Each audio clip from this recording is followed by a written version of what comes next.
Assalamu алейкум, урматтуу бир туугандар. Мына бул Кара-Шоро Өзгөн районундагы Ош областына караштуу жалпы эле Өзгөн районундагы Кара-Шоро жайлоосу. Кара-Шоро жайлоосу бул жерде суусу менен дары чөптөрү менен таанылган жайлоо. Анан бул жака келген эс алуучулар бардыгы эле ыраазы болуп кетип жаткан учуру бул жакта азыр эс алуучулардын агымы өтө азыраак болгондугу үчүн мына сиздерге дагы бир сыйра ушул жерди көрсөтүп кетели деген максатта видеоролик тартып аткан учурубуз. Бизди ушул келгенибизге 2 күндөй убакыт болду бул жерге келгенибизге. Аябай жакшы эс алдык. Бул эже бизди карап, бүт тамак ашыбыздан бери мына бул жакта үйлөрү бар. Сизден дагы сурап кетебиз, канча үйүңүз бар, аты жөнүңүздү айтып бизге кененирээк тааныштырып кетесиз. Анан келген адамдарга канчадан кылып бересиз баягы баасын ар бир адамга. Анан айтсаңыз, ошолорду бир сыйра тамак ашын бышырып берүү, бүт ушу шарттарын бир сыйра катар менен айта кетсеңиз. Мен Жолбарсбекова Ашамкан. Ушул эле мына Саламалык айыл өкмөтүнө караштуу Кош Этер айылында жашайм. Бизден берге Кара-Шорого чейин 35 километр. 5-6 жылдан бери чыгабыз. Үй тегип, азыр 3 үйүм бар. 3 үйдөн кичинекей үйдө 1,5 миң, 2 миң, 1,5 миңден берем. Чоң үйлөрдө 2 миң, 3 миң дейбиз. Анан тамак ашын өздөрү бышырса 400дөн алабыз отун пулуна. Өздөрү жууп, жыйыштырып коюшат. Анан эгер бышырып бергиле десе 500дөн бышырып беребиз. Анан ушу келген меймандарды эми болушунча жакшыраак тейлегенге аракет кылабыз. Сиздерге аябай ыраазы болдук. Биз 2 күндөн бери ушул жерде тейлеп, анан сиздерге сунуштап кетип атабыз ушул эжени. Эгерде байланышам десеңиздер, бул эженин номерин дагы калтырып кетебиз. Анан бул жакта сиздерге көрсөтө кетебиз. Ылдыйдан келе жатканыңыздарда эң башында бул эжебиздин үйлөрү бар. Тейлөө сапаты аябай жакшы. Ошол себептен сиздерге сунуштап жатабыз туугандар. Эгерде келип кала турган болсоңуздар, эми эс алуу башталды. Бул жаз айларында билесиздер, эс алууга чыгышат көп эле. Анан салкындыгы жагынан дагы бул жер аябай жакшы экен. Салкын болуп турат экен. Бул жакта кымыз, көл бар экен. Анан кымыздык, ышкын, ушундай өсүмдүктөр аябай көп жеп, мындай ырахат алып, таза природадан дем алып, мына бул жерде эс алып кетсеңиздер, аябай жакшы шарт түзүлгөн бул жердечи. Анан тамак ашыңыздарды өзүңүздөр алып келе турган болсоңуздар, бул жака бүт бир өзүңүздөр 10 күнгө, 3 күнгө, 4 күнгө эс алууга келе турган болсоңуздар, кеңири бул жерде бышырып, мына бул эжебизге кайрылып тура берсеңиздер болот. Анан сиз дагы бир сыйра багытын айтып койсоңуздар, эң башындагы үйлөр деп канча? Ошол дары суудан бир 200 метрдей өйдөрөктө ошо көк контейнерибиз бар. Телефон номериңиз? Телефон номерим Мегаком 755 менен 74 55 52. Сизге кенен дайыма кайрыла берсин адамдар, канча болсо. Кайрыла берсе болот. Анан эми мына ошо Кара-Шородо болгондо гана сал тартпай калат. Анан ылдый түшкөнүбүздө постоянно тартып турат телефонубуз. Сиздер эми ылдыйда дагы болуп турасыздар да? Ылдыйда болуп турабыз. Тура тетирле түшүп турабыз ылдыйга. Чоң рахмат. Бул жакта эжебиздин сиздин үйлөрүңүздү көрсөтө кетсеңиз, мына катары мененби? Катары менен. Ошо үчөө катары менен, анан очогубуз бар, чөрүлөрүбүз бар. Туугандар, ушул жерде сиздерге сунуштайм, сууга аябай жакын бул жагычы. Сууга ушундай тийип турасыздар, үйдөн чыгып эле муздак сууга эртең менен бетиңиздерди жууганда ушундай сергисиздер дейсиздер.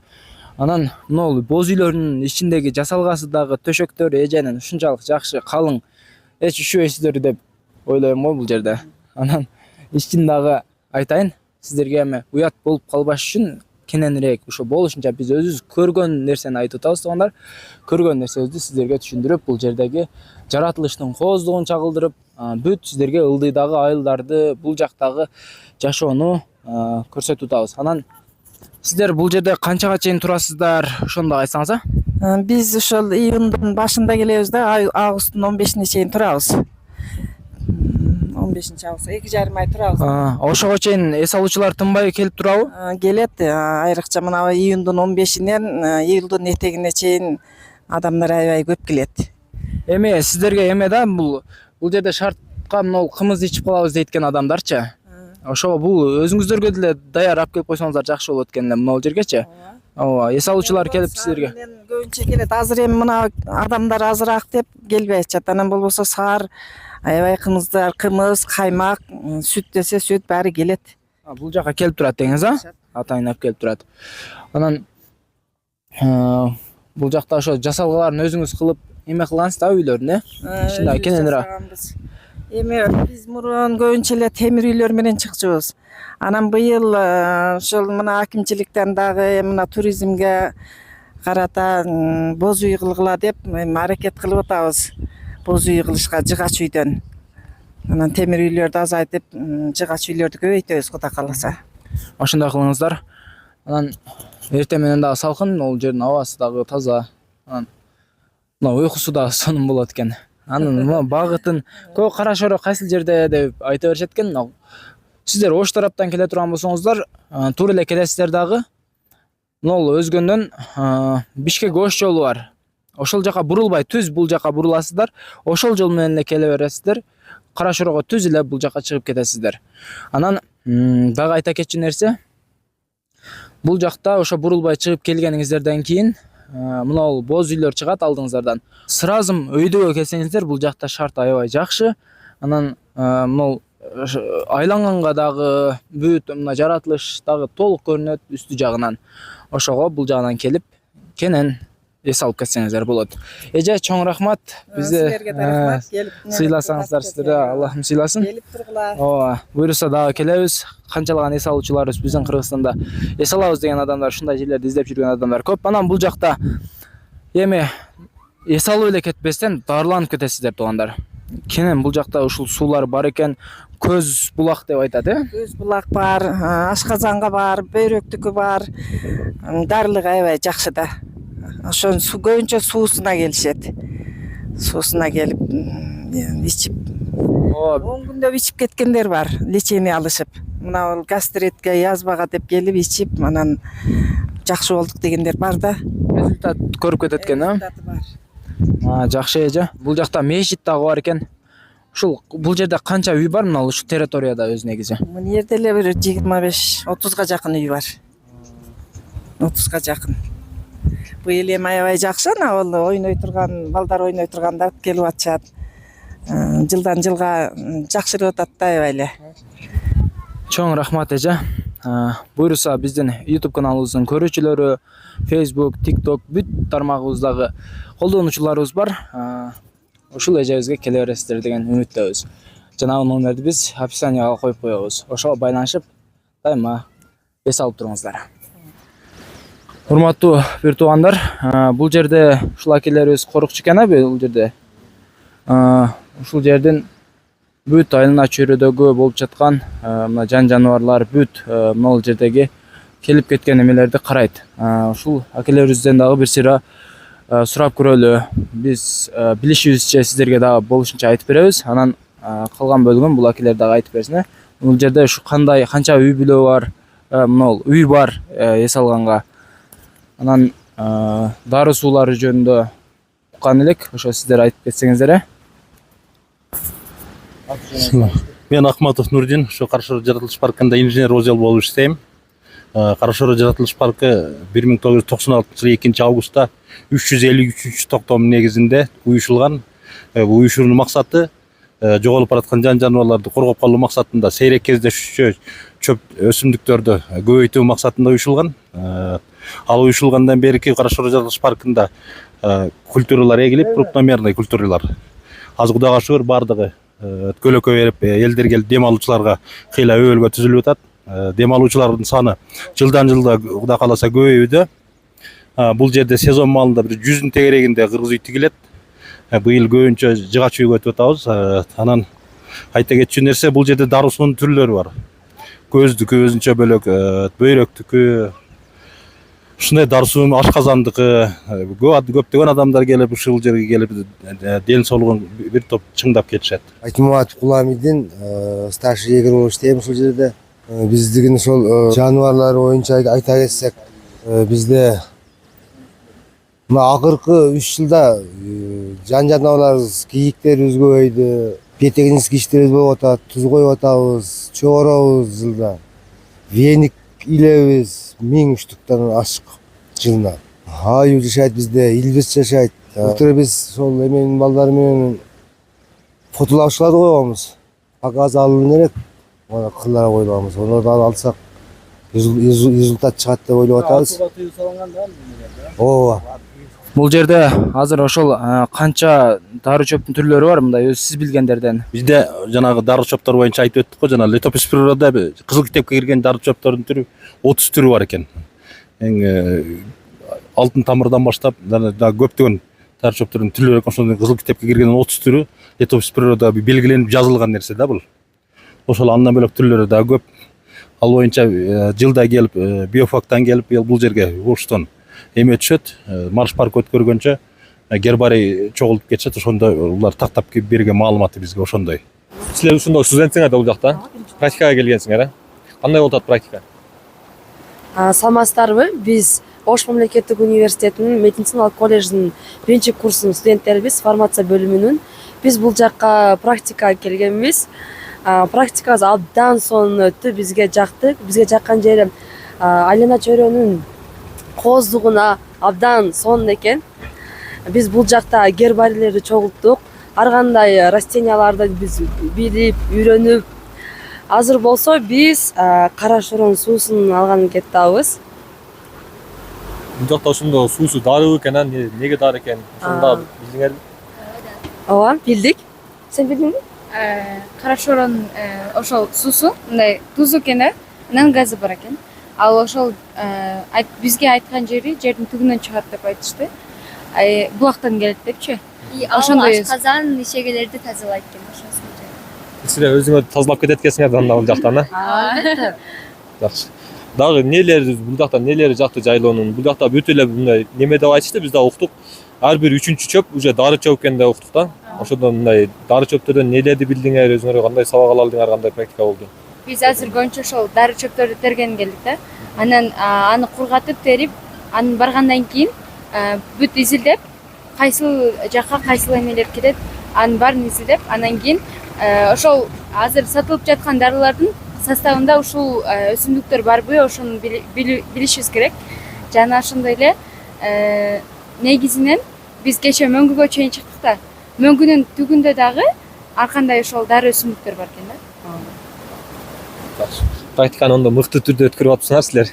Биз көпчүлүгүнөн сурадык андай десем, типа эс алганы келгендей эле болуп атат да, бул качаларчы. Силер мындай кичине аракетиңер бар экен, жакшы. Дары чөп чогулттуңар да чөп ошондо. Ооба, чогулттук. Бизге бөлүп берген ошол тамырын өзүнчө 5тен кылып, гүлүн өзүнчө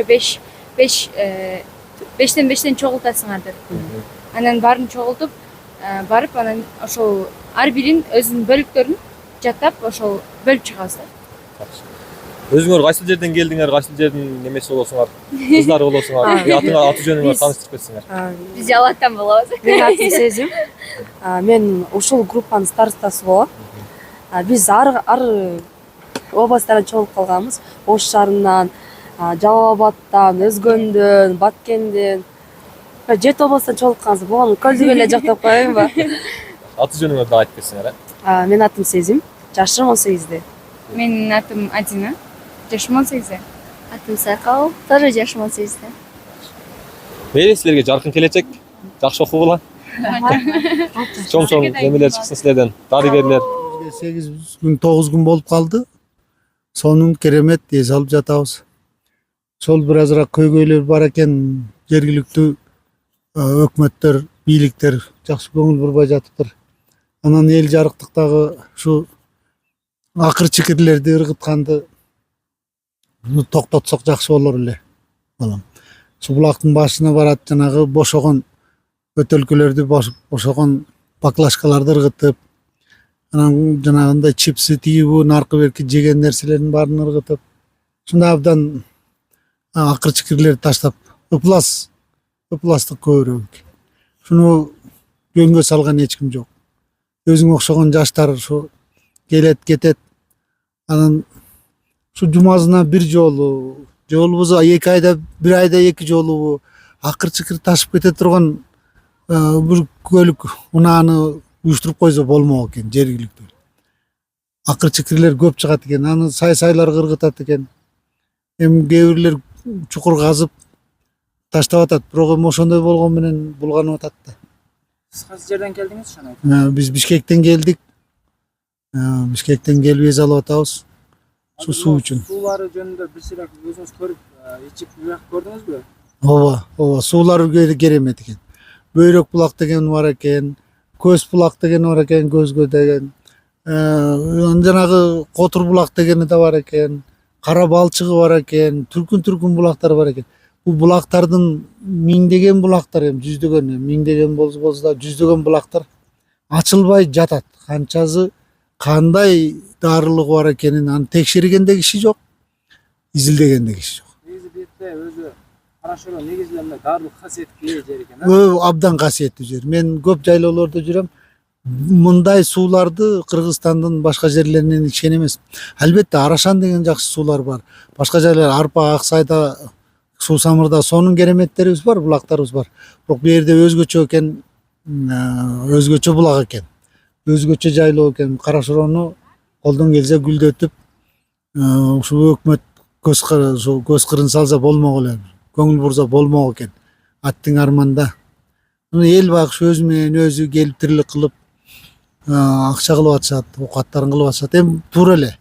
Болгондо ошо өкмөт көңүл буруп, иреттештирип жөнгө салса жакшы болмок экен була. Жолдордун маселеси дагы. Жол чатак. Жолду мен айтып кеттим, дагы да айтайын, ушул грейдер жүргүзүп койсо, асфальт табаса да грейдер жүргүзүп койсо болмок экен. Чоң таштар жатат, суу алып кеткен жерлер жатат. Ушуларга көңүл бурбай, жеңил машиналер келип атат, абдан кыйынчылык менен келет экен. Анан көңүл бурса жакшы болот эле. Ушул жол маселеси, анан ушул акыр чыкыр маселеси иреттештирип, ушул сууду эмне үчүн сатса болбойт? Мен таң калам да. Эмне үчүн сатса болбойт? Газды сатса болот, көмүрдү сатса болот, башка кендерди сатса болот. Суудукка келгенде эле Кудайдын суу, жаратылыштын суу сатканга болбойт деген түшүнүктөр бар да. Мен каршымын ушуга. Көмүрдү деле Кудай жараткан, газды деле Кудай жараткан, ошо сыяктуу эле суубузду да Кудай жараткан. Биз сууду сатып байыт турган жердебиз. Уялбай, сыйрылбай эле, коркпой, үрүкпөй эле айта турган жердебиз. Ушул булактын сууларын сатса болот эле. Сырттан келип атат, көрүп атабыз башка мамлекеттен. Ошолорго кадимкидей эле уялбай эле ошол жерде отуруп сууду сатыш керек. Өзүбүздүн жергиликтүү элге башка баа менен, сырттан келгендерге башка баа менен сатсак болор эле. Эч ким көңүл бурбайт экен. Экологдор келген болду, эмнени текшерип жүрөт билбейм. Жүрөт өздөрү менен өздөрү. Башкалар келген болот. Көңүл бурулбайт экен. Ошол болом. Урматтуу туугандар, бул өйдө жак тарабы биз сиздерге ылдый тарабында бир сыйра тааныштырып кеткенбиз. Азыр мына бул өйдө жагында жогору курстар келет экен, бул жакта жогору жакта окуган курстар. Анан булардан дагы суроо жооп кылып кетели. Силердин эс алууңар кандай болуп атат? Анан бул жака келгениңерге канча күн болду? Ошол жөнүндө айтсаң, анда кызыктуу нерселер эмнелер жагып атат? Карашороо аябай коздугу менен таң калтырды бизди. Биздин келгенибизге 2 күн болду. Бүгүн деген биз жогу тайпабыз менен үстүдө жогоруда жайгашкан көлгө барайлы деп чечтик. Азыр жолго аттанган кезибиз. Бул жакта силер Карашороонун суулары, анан дарылык жагынан бул жак жайлоо таанылган да. Анан силер бул жака келгенден бери эмнелерди билдиңер, ошолор жөнүндө айтсаң, Аябай суусу таң калтырды. Ал минераль вода экен. Барсак аябай жердин ылдыйынан чыгат экен. Газы жок болсо дагы аябай жалабат сууга окшошуп кеткен дамы. Эмнеси жактан дарылык касиети бар экен десеңиздер, ал аябай организмибизди тазалап чыгуу касиети бар экен. Ичип таамдап көрдүк. Азыр силер эми көлгө аттандык деп атасыңар. Андан кийин силердин дагы сапарыңар кайсыл жака болот? Ошол жөнүндө айтсаң, Чын айтсак өзүбүз да билбейбиз. Анткени бизде учебный программа менен агай бизди чечет. Ошондуктан андай маалымат бизде жок. Эми келгениңерге азыр көп эле күн болуп калыптыр, 2 күн. Анан дагы канча күн турасыңар? Получается бизде дагы 1 күн и 1 түн калды. Эми бул жерде башка биздин Кыргызстандагы жана башка бизге мына чектеш өлкөдөн деле келет эми адамдар. Ушул жакты сен сунуштайт белең? Албетте, анткени аябай жаратылыш аябай кооз, абасы таза экен и бул жакта аябай көңүл ачып эслеп кеткенге аябай сонун мүмкүнчүлүктөр бар экен.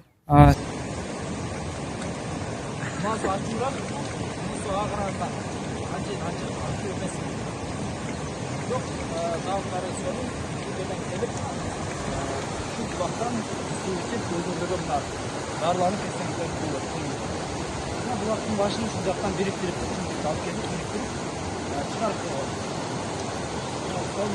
Дарыяга азыркы учурда Кара Шороодо бул жерде эс алуучулар студенттер силер, студенттер жүрөт. Анан ушулардан дагы суроо жооп кылып коелу дедик. Келгенибизге 4 күн болду. 3 күн жаттык, 4-күнчү күнү бүгүн кетебиз. Сонун эс алуу болду, босүлөр. Таза абасы, анан суусу жакты. Суусу бизге ашказанга дар экен. Ушунда канча түрдүү суу алып келдиңер бияка? 2 түрдүү. Бирөөсү газированный, бирөөсү булак суусу. Ошондо дарылык касиетин билесиңер да? Ашказанга дар. Ашказан, Келгенибизге 4 күн болуп атат. 3 күн жаттык, анан 4-чү күнү кетип атабыз. Мөнгүгө чыктык, экинчи күнү и жайлоого чыктык. Эки жерге да чыгыпсыңар, Бирок ар түрдүү эмелерди көрдүк да. Карларды көрүп, анан жайлоого барып, ал жактан ошо өзүбүзгө керек гүлдөрдү терип алдык. Кандай дары чөптөрдү билип келдиңер бул практикада? Ошто жасай элекпиз. Просто терип бир күн өтпөйбүзбү эми? Атын билесиңер да туурабы? Колокольчик, Крапива. крапива, ромашка ошолорду. Кийгот, аркароот дегендерди уккансыңарбы? Алтын тамыр. Алтын тамыр. Бул жактан көрдүңөрбү алтын тамыр? Жок, көрбөдүм. Көрбөдүңөр, Ошо бийик жактарда болушу мүмкүн бул жакта. Рахмат кыздар, интервью бергениңерге. Кайсы курстан келдиңер ошондо? Биз фарм 21. Фарм 21. Биринчи курс. Биринчи курстун студенттери бул жакта ошол эс алып бүгүн ошол силер кайтып аткан учуруңарбы? Бүгүн биринчи курстун студенттери бул жактан Кара Шороодон кайтып аткан учур экен. Силер азыр ошондо 3 күн болуп калды, 4 күн. 4-күн, 4-күндүк бүгүн кетебиз да. 4-күнгө калбай кетип атасыңар да азыр,